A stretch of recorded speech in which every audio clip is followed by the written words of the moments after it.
I never expected a journey that started with so much excitement to turn into one of the most terrifying experiences of my life.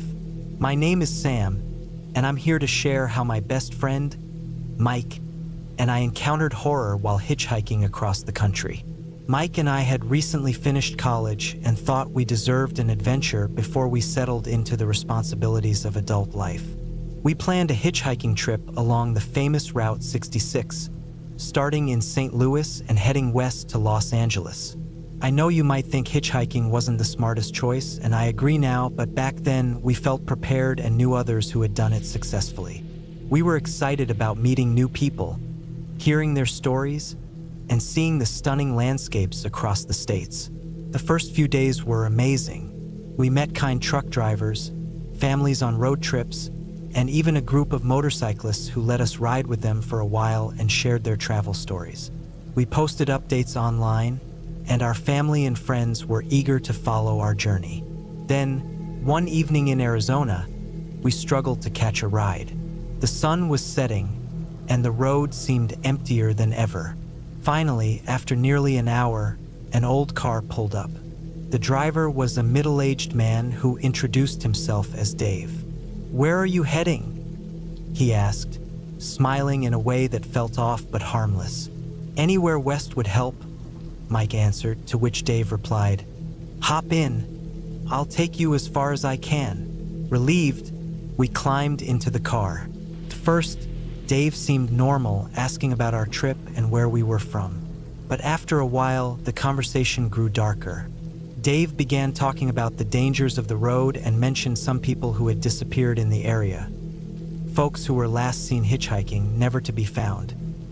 His tone was strange. He didn't seem worried about us so much as he seemed to enjoy the fear he was planting. "This is dangerous, you know," he said, staring straight ahead. "You never know who you're dealing with." Mike and I exchanged nervous glances, the air in the car growing heavier with every mile. I tried steering the conversation elsewhere, but Dave kept bringing up grim and frightening stories. That's when I knew we'd made a mistake. When it got dark, Dave suddenly turned off the main road onto a rough side path, saying he knew a shortcut. My instincts kicked in, and I suggested we could get out right there, but he insisted on driving us further, not even slowing down. The road grew narrow and bumpy, the surrounding trees closing in, as if to block our escape. My phone lost signal, leaving us entirely cut off. I remember grabbing Mike's arm, hoping he'd sense my urgency. I tried to casually ask if he was sure about the direction, keeping any hint of fear out of my voice, but it was clear he noticed. He gave me a chilling smile, telling me to relax. Eventually, Dave stopped beside an old, run-down house. We asked why, and he just smiled again, asking if we'd ever explored an abandoned place. Mike and I shared a look of panic, understanding the danger we were in. We decided our best option was to play along, hoping for a chance to escape. There were two of us and only one of him. If it came to it, I was ready to fight for my life. Mike managed to smile and nodded, pretending to go along with Dave. As he stepped closer to the door, Mike, who was behind him, quickly seized the moment. With all his strength, Mike grabbed Dave by the neck and slammed his head into the door, which was so weak it broke. My last memory before Mike yelled at me to run was seeing Dave slumped with his head through the shattered wood. We ran for what felt like forever, only stopping when we felt safe. We knew we had to find the main road, out there in the middle of nowhere with nothing but our wallets and phones. Everything else was still in Dave's car. Then we heard another car approaching. Hiding, we peeked out and saw a more modern car pull up. A man inside looked directly at us and asked, "Going somewhere, boys?" My heart froze. It wasn't Dave, but we immediately sensed he was involved. They were working together. Without a second thought, we took off running again, adrenaline pushing us forward. Eventually, we made it to a main road and flagged down a car, praying the driver was trustworthy. The driver was cautious, but seeing how frightened we were, he let us in and drove off as we shared what had happened. Once in the next town, we went straight to the police, who listened carefully to our story. Fortunately, I'd taken down Dave's license plate, a habit I'd read about as a safety measure for travelers. Police began an investigation and found evidence of multiple crimes in that house. We later learned that Dave's real name was Ray, and he'd been targeting travelers on the quiet road for years. The worst part was that they never identified the second man. Ray refused to reveal his name, even with a plea deal on the table. 2 years have passed, but we still don't have all the answers. Though we survived, the experience left deep marks on us. To this day, Mike and I are wary of others, always on guard. Our friendship, once full of carefree memories, is now haunted by that dark chapter in our lives.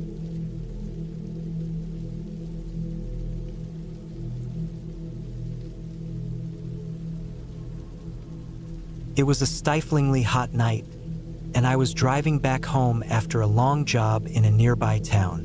Back then, I was still figuring out what I wanted to do with my life, but I needed the money, so I worked with an AC repair company. It was rare for me to work late, but my coworker was out sick, and my boss asked me to cover a few of his shifts. The drive between the two towns was short, but the road was completely empty. On a good day, it took about 45 minutes to get there. Everything was fine, though I was starting to feel a bit tired. I hadn't slept well the night before, and the straight, endless road was incredibly dull.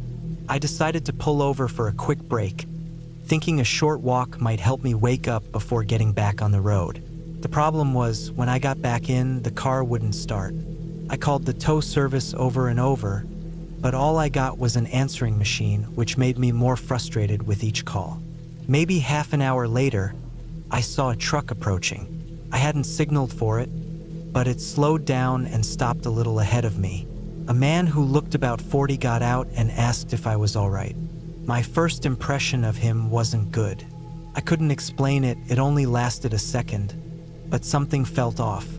As he got closer, I saw him better. He was wearing clothes a few sizes too big, and he had a thick mustache. Other than that, there was nothing particularly unusual about him. He had a very average look. I told him I was waiting for the tow truck and that it should be there soon. I didn't want to give him any reason to hang around. He asked if I'd heard the radio warning that everyone nearby should seek shelter because of an incoming storm.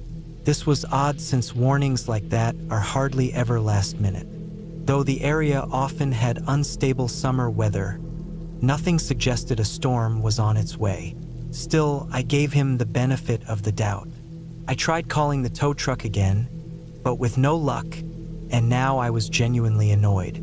The man then offered to give me a lift, saying there was a gas station about 30 minutes away where I could wait if I wanted. I was skeptical of his insistence, but I was tired, frustrated by the tow truck's lack of response, and the last thing I wanted was to spend the night alone there. The mention of a storm coming made me decide to go with him. I gathered my wallet, phone, and got into the truck. During the drive, he mentioned he wasn't hauling anything, just heading home after being away for 3 months. I felt uneasy a few times during the trip. Although we were making small talk, he asked odd, personal questions like whether I was going home, if someone would be waiting for me, and even where I lived. I've never been much of a talker, especially with strangers, and these questions made me uncomfortable. I dodged his questions, not wanting to reveal anything about myself. Even though I was feeling uneasy, I didn't have a choice but to stay polite and hope we reached the gas station soon. He offered me water twice, even after I'd said I wasn't thirsty. Finally, I spotted the lights of the gas station ahead. I can't explain the relief I felt when I saw it, though my heart sank when I realized it was one of those tiny, unmanned stations with no staff. That gas station, and the chance of meeting other people, was the only reason I'd gotten into the truck. Fed up with the situation, I turned to him and demanded to know what his plan was. Why had he offered me a ride here, knowing there wouldn't be anyone around? I didn't care about politeness anymore. It was clear this guy was either strange or had other intentions. He looked startled for a second but quickly recovered, telling me I was being unreasonable, that he'd just tried to help, and I could stay if I wanted to. We both knew the chance of anyone else coming by was slim. There hadn't been another car or light the whole way, and the road was rarely traveled. Looking back, I felt like a fool. If I'd thought about it sooner, I'd have realized that finding someone working at a small gas station was unlikely. Ignoring my instincts, I apologized, thinking maybe he was just an odd guy with good intentions and that I was reading too much into things. Big mistake. I've never ignored my instincts since that night. Then I asked if he minded if I used the restroom. He said it was fine and that he'd grab a snack while I was gone. The truth was, I didn't really need the restroom. I just needed to think. As soon as I rounded the corner of the station, out of his view, he rushed to the back of his truck without even trying to hide it. I froze, and as he opened the back door, I heard voices. Panicked. Until then, I'd thought he was alone. He hadn't mentioned anyone else. I'd felt confident that I could handle him if needed. But now, with another person there, I wasn't sure. I decided to peek around the corner, using the shadows to stay hidden. I got close enough to hear him say, "This one will do." I didn't need to hear more. My instincts kicked in, and I started running as fast as I could. The land around the station was flat and dry, so there was nowhere to hide, but I kept running until the lights of the truck and station were far behind me.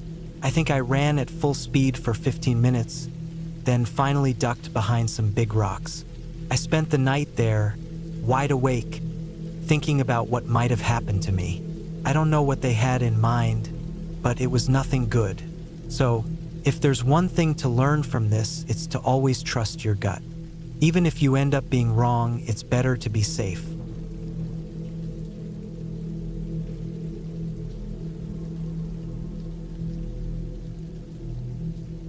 The story I'm about to share isn't frightening because I was in immediate danger or because something terrible happened directly to me. It's disturbing because it shows just how dark and twisted the world can be, especially for children. This all took place during the summer of 1998, following a visit to my aunt. I was driving down the highway near Cedar Falls, Iowa, when I saw a family standing on the roadside with their thumbs out, hoping for a ride. Normally, if it were just a man, I would have driven past without a second thought. There are too many stories about hitchhiking disasters. But seeing that they had a very young girl with them, I figured they wouldn't pose a risk. After pulling over and lowering my window, I could see them better. The girl seemed out of place. Not so much her, but her parents did, almost like they were from another era. They wore clothing that looked decades old, faded and worn, with an uneasy look in their eyes, like everything around them was unfamiliar. The girl, however, had on more modern clothes but was covered in dirt, and her gaze was distant, as if her mind was elsewhere. Even though I hesitated, I had already stopped, so I asked where they were heading. Instead of answering, they asked where I was going. I mentioned I was headed to Lewiston, Montana, and without another word, they opened the doors and climbed in. I found it odd, but shrugged it off, figuring that I, too, probably looked a bit unusual to some people. About 10 minutes passed in silence, and it felt increasingly awkward, so I attempted to break the ice with a few simple questions. But each response was brief, a yes or no, until I gave up and decided it was easier to just drive in silence. Eventually, I started noticing details about the girl. She seemed no older than 10, yet she hadn't spoken once or shown any curiosity about the world outside. I wondered if she might have developmental challenges, especially with how she kept glancing at me through the rearview mirror, looking nervous. As the road stretched on, I noticed red marks on her wrists, almost like she'd been tied up recently. Her mother kept a tight grip on her arm, as though afraid she might try to escape, while the father sat straight ahead, his hands tense on his knees, staring blankly. We finally passed a rest stop, and I said I was going to pull over to get some food and use the restroom. They seemed uneasy at my suggestion, but nodded. After parking, I asked if they wanted anything, and the girl looked straight at me and said she wanted to go to the restroom. Just then, the woman tightened her grip on the girl's arm and replied that she could only go when they arrived at their destination. She was squeezing so tightly that the girl's skin turned white beneath her fingers. I couldn't help myself and insisted she should go now since we had over 2 hours left to travel. They were furious, though they tried to hide it, but the woman reluctantly took her to the restroom. I went into the station shop to grab a snack, waiting a bit because no one was at the counter. As I waited, I glanced around at a bulletin board, and that's when my heart sank. Right in front of me was a missing child poster with a photo of the girl from my car. Her hair color was different, dyed dark, but her face was unmistakable. Her name was Haley, and she'd gone missing 6 months ago from a town about 3 hours from where we were. Realizing my phone was in the car, I quickly asked the cashier to let me call the police. He looked confused but handed me the phone without question. The police instructed me to stay calm, avoid raising suspicion, and try to delay them until officers could arrive. I wanted to linger inside a bit longer, but I couldn't see the car from there and feared they'd get suspicious and take off. So I went back and tried to act normal. The moment the man saw my expression, he shouted to the woman, and they both started running. Fortunately, they left Haley behind. I ran to her, holding her to make sure she was safe. Her eyes showed relief, but also a fear that I'll never forget. The police arrived in time and caught the couple. Later, I learned Haley was about to be trafficked. Beyond that, I don't want to know. That experience left a permanent mark on me, revealing how cruelty can lurk in unexpected places and how sometimes we're called to intervene in ways we'd never imagine.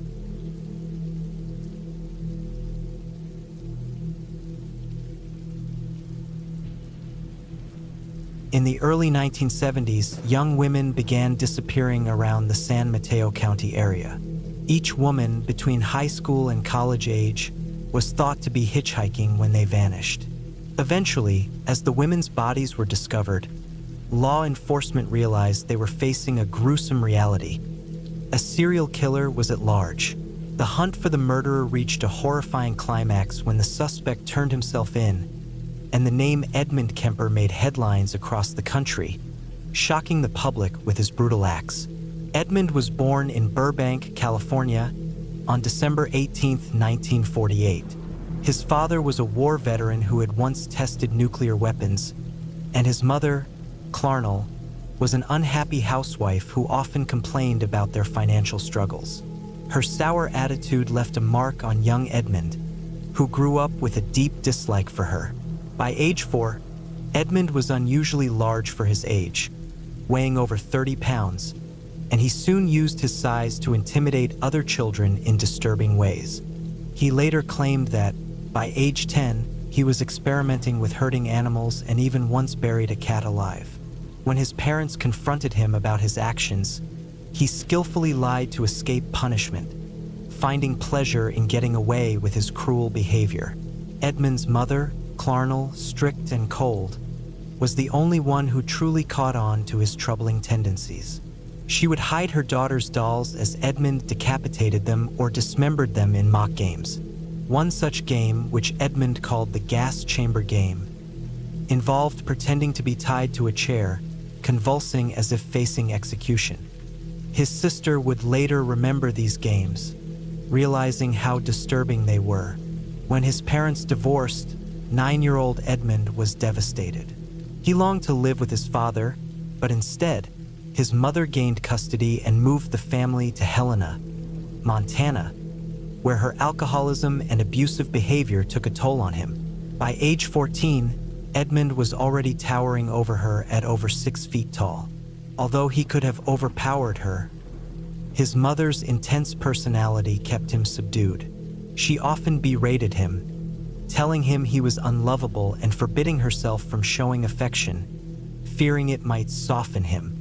Desperate to escape, Edmund ran away at age 14 to live with his father in Van Nuys, only to find that his father had remarried and had a young stepson. Unable to house him, his father arranged for Edmund to stay with his grandparents in a small mountain town. However, Edmund despised the isolation, and instead of calming him, the seclusion made his troubled thoughts worse.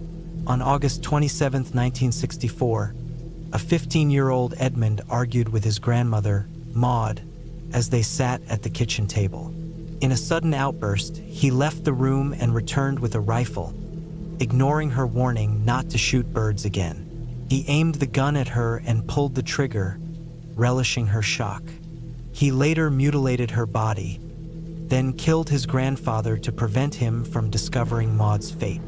Edmund calmly called the police afterward, admitting he wanted to know what it felt like to kill someone. Following his arrest, Edmund was sent to a maximum security psychiatric hospital, where doctors noted his intelligence and high IQ. He was a model inmate, observing the crimes of other prisoners and gaining insight into deviant behaviors. By the time he was released on his 21st birthday in 1969, he was more dangerous than ever. Despite undergoing psychiatric treatment, a report recommended his release, noting he appeared well-adjusted and without any trace of mental illness. Settling back with his mother in Aptos, California, Edmund found it unbearable to live with her. Although he eventually moved out, he struggled financially until winning a civil lawsuit after a car accident, giving him the means to live independently. As he drove through Northern California, he began to focus on the many female hitchhikers along the highways. Inspired by violent fantasies, he began preparing his car for murder, storing plastic bags, knives, and handcuffs. After several practice rides, he gave in to his urges in May 1972, killing 2 college students, Marianne and Anita. Over the next year, Edmund would pick up and murder several young women, eventually killing his own mother. After arguing one night, he killed her with a hammer, mutilating her body before confessing his crimes to the police. During his trial, he admitted that his killings were driven by a desire to possess his victims. Though found sane by a jury, Edmund was sentenced to life in prison. Now in his 70s, Edmund has conducted interviews with FBI agents, providing insight into his mindset and motivations, expressing regret, and hoping to prevent others from following his path. Despite his cooperative nature in prison, his crimes remain too horrific for the possibility of parole to be seriously considered.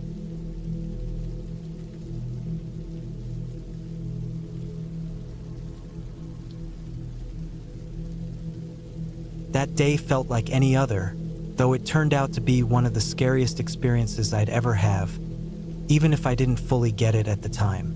I just entered the 4th grade, probably about 10 years old, and our family lived at the very end of a street that stretched about half a mile. I always dreaded walking it because, to me, it felt like a long, dull stroll to and from the bus stop or whenever my mom sent me down to the store for some groceries. One afternoon, my mom asked me to run to the store to pick up flour or eggs, something like that. By the time I'd picked it up, the clouds had really gathered, and when I stepped out of the store, the rain was pouring down like crazy. I figured I could have sprinted home, but laziness won out. I spotted a bus shelter nearby and ran to it, deciding I'd wait there until the rain let up. After waiting a bit, I noticed a few cars driving by and decided to try sticking my thumb out, thinking that's what you did if you wanted a ride. Eventually, this older car slowed down, stopping just past the shelter I was under. I figured they were pulling over for me, so I ran up and tried to open the passenger door, but it was locked. I gave it another try, pulling harder, but still no luck. When I looked up through the window, the driver seemed shocked to see me. It suddenly hit me that maybe he hadn't pulled over for me at all.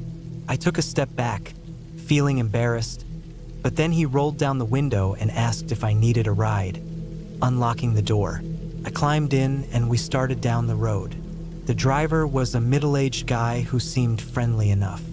When he asked me where I was headed, I told him it was just a few blocks away, so I figured this would be a quick, quiet ride home. Then, all of a sudden, we heard a siren, and flashing red and blue lights appeared behind us. I'd been in the car before when my dad got pulled over, and he'd always get annoyed. But this guy didn't seem just irritated. He looked genuinely scared. He glanced around nervously, and I started feeling uneasy, too. We pulled over, and as soon as we stopped, he turned to me, saying, "I think you should get out and walk from here." I didn't move, though, not because I knew it was wrong to get out during a stop, but because I didn't want to walk in the rain. The officer approached, explained why he pulled us over, something minor, I think, and asked the driver for his license. When the driver said he didn't have it or any paperwork, the officer just asked for his name. The driver stammered, saying one name, then another, fumbling over his words before the officer cut in, asking if I was his kid. The driver said, "Yes." And that's when I realized something was off. He was lying. But I didn't really feel scared yet.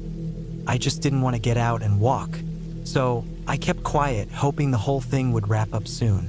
The officer went back to his car to check the guy's details, and I asked again if I could still get a ride home once we were done. The driver didn't answer. He just stared forward, gripping the wheel, looking ready to bolt. His hands kept moving between the wheel and his knees, like he was debating something.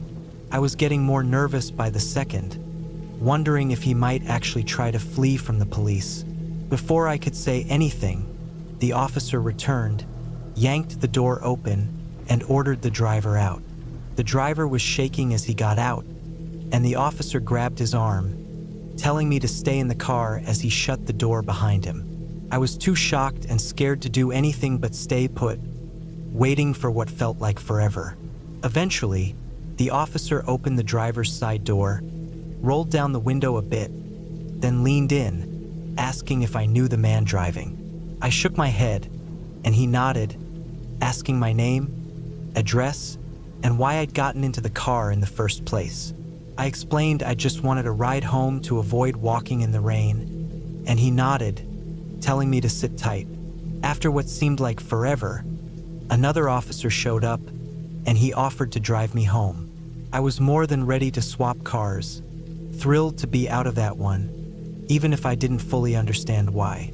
When we got to my house, the new officer asked if he could speak to my mom, just to explain why he was dropping me off. When my mom opened the door, she looked totally shocked to see a cop with me. She let him in, and I headed up to my room, relieved to finally be home, thinking that was the end of it. Only it wasn't. I didn't find out until years later, but the man whose car I'd climbed into that day was a registered offender, out on parole. The only thing that kept me safe was that random traffic stop. Thinking back on it, I realized he'd probably been deciding whether to make a run for it with me still in the car. Knowing that now, I understand why my mom became so strict after that day. She had to carry that horrible truth around, and I'd had no idea.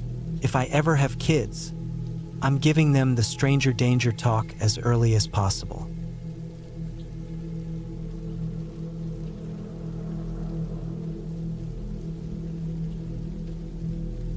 Back in my late 20s, I ended up dating the biggest crush of my younger years. Her name was Nadia, and back in secondary school, I thought she was the prettiest girl in the whole class. By the time we went off to college, she'd become absolutely stunning. We'd connected on social media but didn't really keep in touch, so I just watched from a distance, wishing I could be with someone like her. Then, when I turned 27, I was out drinking at a fancy bar for a friend's birthday, and who do I see? Nadia. I had gone through a bit of a transformation myself, having lost some weight and toned up during police training in college. It changed my life, made me more confident, and made talking to girls a lot easier. I wasn't a playboy or anything, but I could hold my own. Yet, when it came to actually talking to my old crush, I was completely off my game. Still, somehow, through the small talk, we hit it off, and before I knew it, we were straight up flirting and planning to meet for drinks. I was on cloud 9, living that walking on sunshine vibe for nearly 6 weeks. But then, things took a nosedive. On our last date, a minor disagreement blew up into a massive argument. I wasn't perfect, but the girl of my dreams turned out to be pretty unhinged. Long story short, I walked out of her apartment after she hit me with a lamp. I was drunk, angry, wearing nothing but a thin jacket in winter, but I had to get out of there. I didn't consider that trying to walk home would leave me freezing. By the time I realized it, my old phone's battery had died, and I was facing a long walk in the cold. I started thumbing a lift at passing cars, mostly cabs, but none of them stopped. I started to worry that I might end up as one of those idiots who freezes to death because of their bad choices. Car after car sped by until, in a last attempt, I waved my arm at a single car approaching in the distance. To my shock, the driver pulled over, honked, and waved me over. I couldn't believe it. It felt like some holiday miracle. When I looked inside, I saw it was an old friend from college named Ben. He'd just gotten back to town to see his family for the holidays. "I thought that was you," he said, inviting me in. We drove back toward my place, chatting about old times. I was pouring my heart out about the whole messy relationship when, suddenly, a car smashed into us, sending us spinning out of control. I know it sounds cliché, but it happened so quickly. We had the green light, and then, out of nowhere, headlights blinded me and we were hit. I don't even know how to explain the impact. It felt like I was struck by some force. I closed my eyes and held on. When we came to a stop, I opened my eyes to see the windshield almost shattered and smoke rising from the hood. Panic surged through me as I realized the car might catch fire. I turned to Ben, telling him to get out, but then I saw him, blood all over, one eye open but completely still. He wasn't breathing. I climbed out, limped to the curb, and waited for emergency services. Paramedics checked me out at the scene and took me to the hospital. Apart from a bit of whiplash and some cuts, I was mostly okay. But they kept me overnight as I was in shock and needed to speak with the police. I learned the next morning that Ben hadn't survived. It wasn't a surprise. I'd known from the moment I saw him after the crash, but hearing it officially still hurt. It began a long, painful legal process, ending with the driver of the other car getting jailed for manslaughter. He'd been drinking at an office party, ignored a red light, and somehow fate put us in his path at the worst possible time. He cried his way through court, admitting guilt and giving a statement to Ben's family, saying he wished he'd been the one to die. I know some people are capable of forgiving in situations like this, but neither Ben's family nor I felt that way. We saw him as a murderer. After all the holiday reminders against drunk driving, he thought, "Not me. That arrogance cost my friend his life, and for that, I hope he lives with his guilt forever."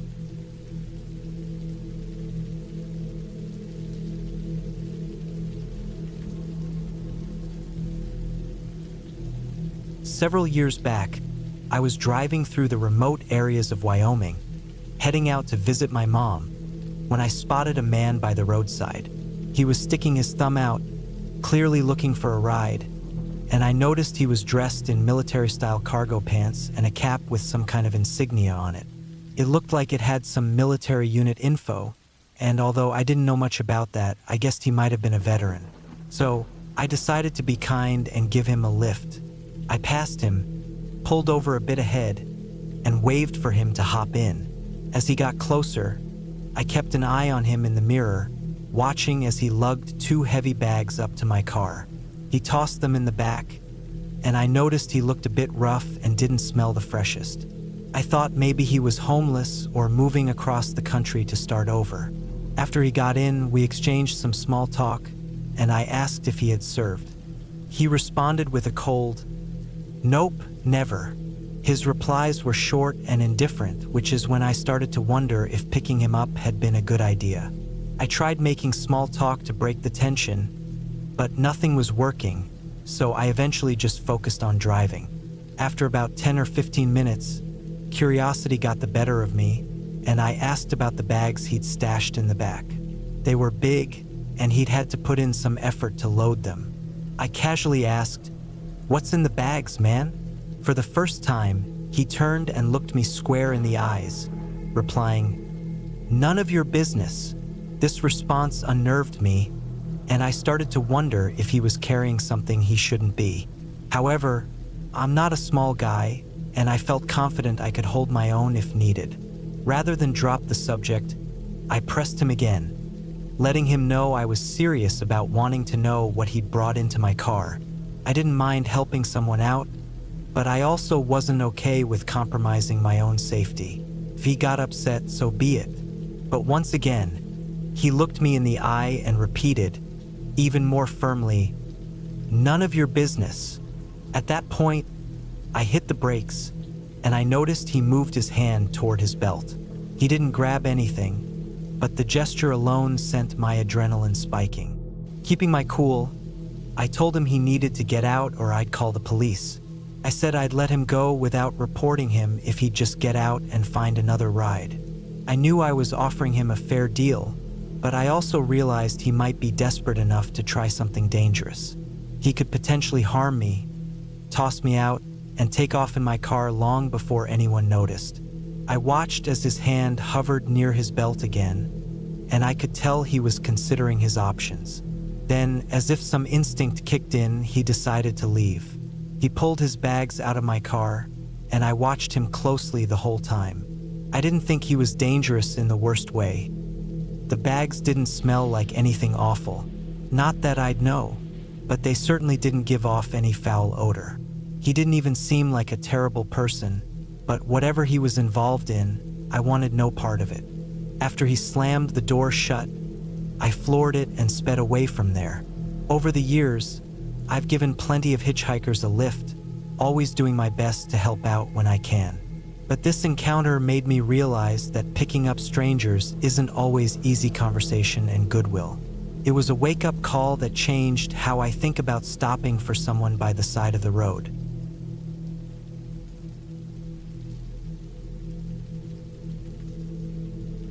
Many years ago, before I was born, my dad was driving through Texas when he saw a man hitchhiking on the side of the road. It was one of those days when the heat was unbearable, probably over 100 degrees, and this guy was out there without a hat or water, just walking along the dusty road. Being the kind person he was, my dad pulled over and offered the guy a lift, thinking there was no way he'd make it out of that area without serious heat stroke. The man was clearly thankful, got into the car, and they headed off. After a while, my dad asked him where he was going, and the man said he was trying to get to the next town. My dad handed him a bottle of water, which he drank quickly. As they chatted, the man introduced himself with a typical name like Jim or Mike.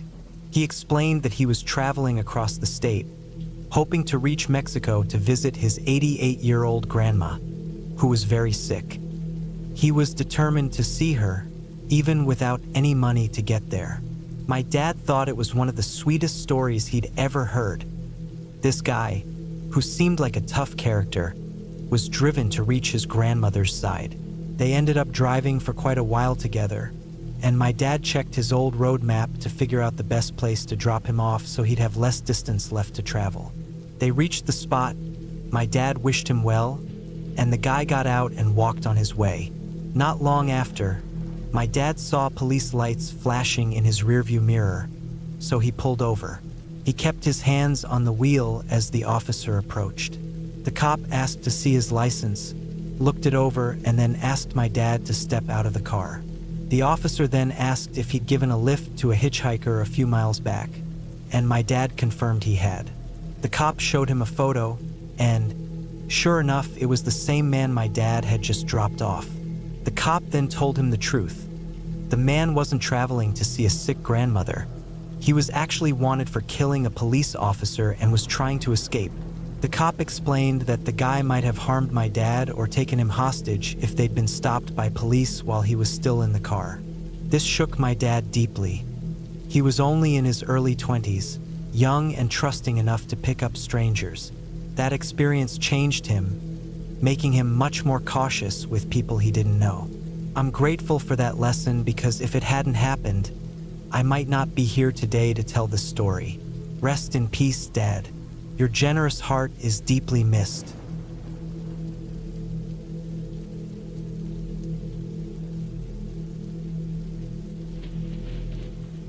"10 years ago, I picked up 2 hitchhikers, and now I'm convinced they were either cursed or that my luck is awful. Either way, I'm done with giving rides to strangers. The first one was this cute girl I thought I might get along with on my drive to San Jose. Things were going smoothly at first, and I thought maybe we'd exchange numbers or something. Then she asked if she could smoke. Since we were in the middle of the highway with no place to pull over, I asked if she could wait a few minutes. She says no, then insists on climbing into the back seat so she can light up. I tell her to at least open a window because apparently she couldn't hold off. So I go back to focusing on the road when this horrible stench starts filling the car. Way worse than cigarettes, even with the window cracked open. I check the rearview mirror and she's smoking out of a meth pipe. I panic, telling her to stop, but by that point, she's completely out of it, laughing and telling me to be quiet. I'm freaked out and demand she stops smoking meth in my car. She ends up hitting me from the back seat, and it got to the point where I thought I might lose control of the car. Thankfully, I got her out by threatening to call the cops. Nothing terrible happened, but that experience definitely made me swear off hitchhikers for a while. The next time, I saw a guy with a sign saying, "Need a hospital, can't afford an ambulance." I pulled over to check if he was serious, and he looked pretty rough, so I let him in. We started with some small talk, and he seemed a little out of it but not on death's door or anything. But about 15 minutes into the drive, he starts getting worse, sweating, clutching his stomach, saying he's gonna throw up. I keep telling him to hold on since we're only a couple of minutes from the hospital. We get there, and as soon as he opens the car door, he vomits blood all over the pavement. I'm freaking out, asking him if he's okay, and he takes 2 shaky steps towards the hospital before collapsing and going into a seizure right there. Hospital staff rush out, get him on a stretcher. It was like a scene straight out of a movie. Sadly, I think he didn't make it. Now, if someone's hurt, I might still help, but after those 2 experiences, I'm definitely spooked about picking up hitchhikers from now on.